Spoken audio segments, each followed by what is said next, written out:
दोस्तों, लालच एक ऐसी चीज़ होती है जो इंसान को इस लालच में हासिल तो कुछ नहीं होता, बल्कि अंततः वो खो बहुत कुछ देता है।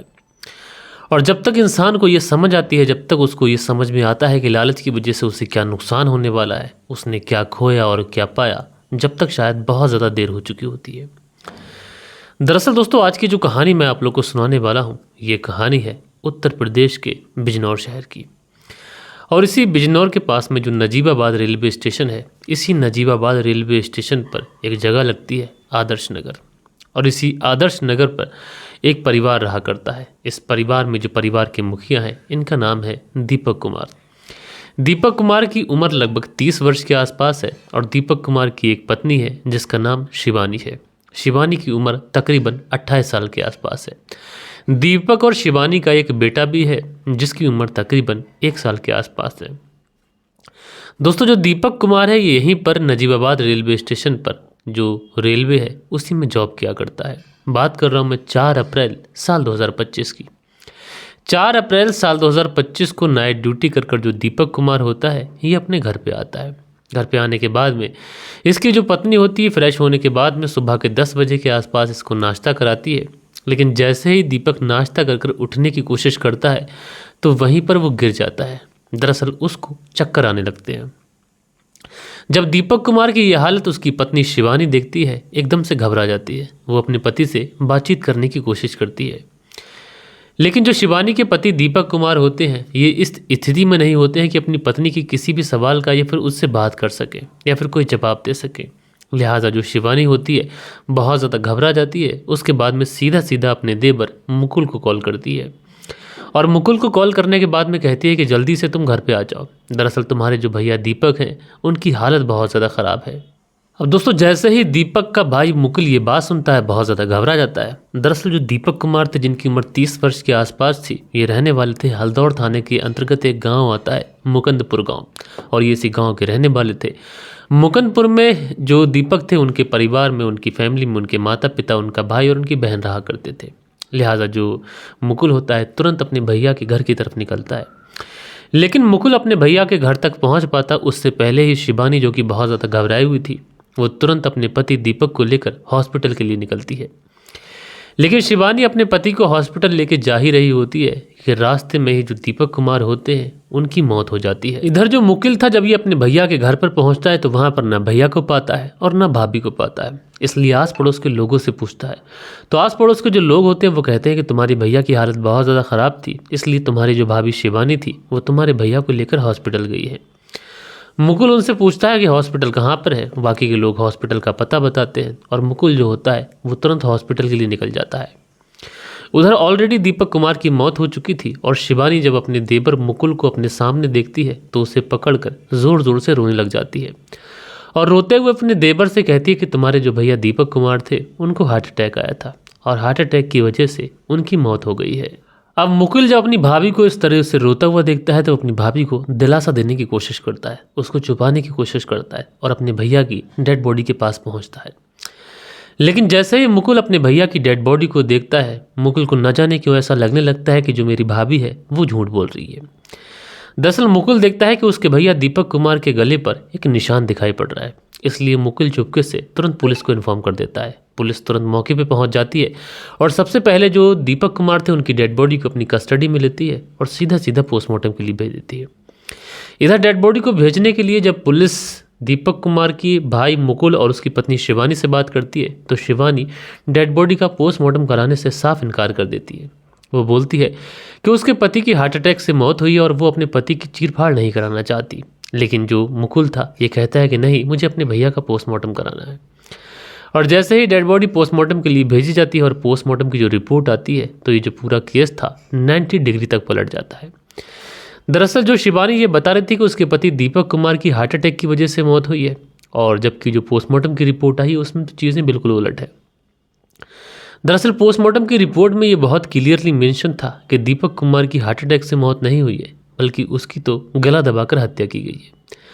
अब जैसे ही ये बात सामने आती है तो पुलिस वाले और बाकी जो मुकुल, बाकी परिवार के जो अन्य सदस्य होते हैं वो सब के सब हैरान हो जाते हैं, क्योंकि जो शिवानी थी ये बता रही थी हार्ट अटैक से मौत आई है, और ऐसे में अगर गला दबाकर हत्या की गई है तो शिवानी ही उस घर में मौजूद थी। ऐसा कौन होगा जो मेरे भैया की हत्या करेगा? मुकिल पुलिस से ये कहते हुए अपनी भाभी के ऊपर कत्ल का इल्ज़ाम लगाता है। उसके बाद में पुलिस जो होती है शिवानी को अरेस्ट कर लेती है। अब चूंकि पुलिस के पास में भी कोई ऐसा सबूत था नहीं कि जिससे किसी और की तरफ पुलिस का इशारा जाए, लेकिन जो सब कुछ जो इस केस के अगेंस्ट चीज़ें जा रही थी वो शिवानी के खिलाफ जा रही थी। इसलिए पुलिस शिवानी को अरेस्ट करती है। अरेस्ट करने के बाद में इससे पूछताछ करती है। शिवानी पुलिस को इधर उधर की बातें बताना शुरू कर देती है, लेकिन पुलिस समझ चुकी थी कि शिवानी पुलिस को गुमराह करने की कोशिश कर रही है। इसलिए पुलिस शिवानी की मेहमान नवाजी करती है, और जब इसकी मेहमान नवाजी की जाती है, थोड़ी सी सख्ती इसके ऊपर दिखाई जाती है, तो जो शिवानी होती है ये तोते की तरह पुलिस के सामने बोलने लग जाती है। ना कि अपना जुर्म कबूल करती है, बल्कि पुलिस से ये भी कहती है कि मेरे पति की हार्ट अटैक से मौत नहीं हुई है, बल्कि मैंने ही अपने पति की हत्या की है। जब शिवानी पुलिस के सामने कत्ल करने की बात कबूल करती है तो उसके बाद में पुलिस जो थी वो शिवानी से कत्ल करने की वजह पूछती है। तो शिवानी जो कहानी सुनाती है उस कहानी के हिसाब से इस पूरी कहानी की शुरुआत होती है तकरीबन 8 साल पहले से। हल्दौर के एक कॉलेज के अंदर शिवानी और दीपक एक साथ पढ़ा करते थे, और शिवानी और दीपक जब एक साथ पढ़ा करते थे तो इन दोनों के बीच में दोस्ती होती है, और दोस्ती धीरे धीरे प्यार में बदल जाती है। शिवानी और दीपक कुछ इस कदर मोहब्बत करने लगे थे कि ये दोनों एक दूसरे से शादी करना चाहते थे। लेकिन दीपक के फैमिली वालों को जब ये पता चलता है तो दीपक के फैमिली वाले इस शादी के अगेंस्ट चले जाते हैं। लेकिन दीपक भी अपने परिवार वालों से यही कहता है कि शादी करूंगा तो बस और शिवानी से, और किसी से नहीं। इधर शिवानी के परिवार वालों को जब दीपक के रिलेशन के बारे में पता चलता है तो शिवानी के घर वाले इस शादी का विरोध नहीं करते।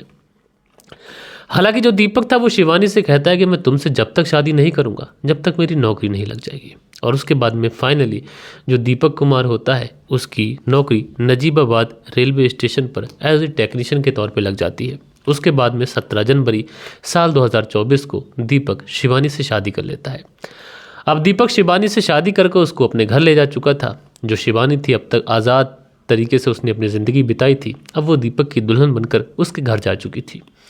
घर पहुंचती है, थोड़े समय तक तो ये दीपक के साथ में अच्छे तरीके से रहती है, लेकिन थोड़े ही समय के बाद में ये दीपक के साथ में लड़ाई झगड़ा शुरू कर देती है। ये दीपक से कहती है कि तुम तो नजीबाबाद चले जाते हो, लेकिन तुम्हारे परिवार के साथ में मैं 1 मिनट भी सर्वाइव नहीं कर सकती, और अगर तुम चाहते हो कि मैं तुम्हारे साथ खुशी खुशी रहूं तो मुझे भी तुम नजीबाबाद लेके चलो। लेकिन जो दीपक होता है ये साफ तौर पे इनकार कर देता है।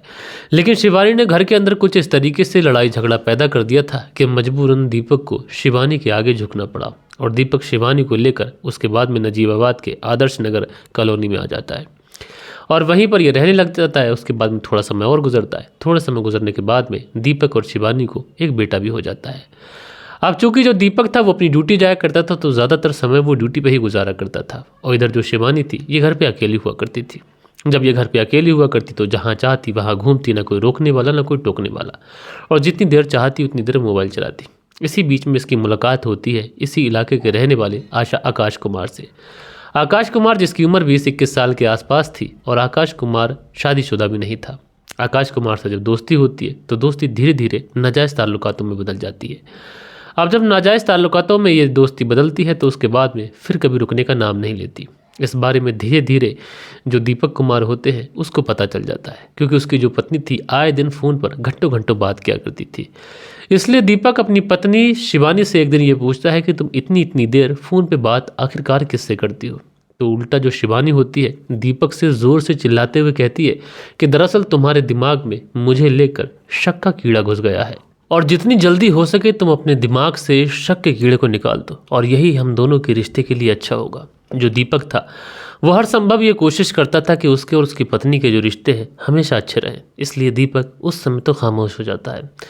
लेकिन दीपक आए दिन ये नोटिस करता है कि उसकी पत्नी जो है वो उसे ज़्यादा समय नहीं देती है, और बल्कि फ़ोन पर ज़्यादा समय तक लगी रहती है। इसलिए दीपक भी अब चोरी चोरी अपनी पत्नी के ऊपर नज़र रखने लगता है, और फाइनली दीपक ये पता लगाने की कोशिश करता है कि आखिरकार शिवानी किससे बात करती है। लेकिन जो दीपक था इस बारे में पता नहीं लगा पाता है कि आखिरकार शिवानी के किसके साथ में रिलेशन है। लेकिन इसके बावजूद भी दीपक शिवानी से कुछ इस कदर परेशान हो चुका था कि अब इन दोनों के बीच में लड़ाई झगड़े शुरू हो जाते हैं। जब इन दोनों के बीच में लड़ाई झगड़े शुरू हो जाते हैं तो उसके बाद में शिवानी को दीपक एक नज़र भी नहीं भाता था और शिवानी धीरे धीरे दीपक से दूर होने लगी थी।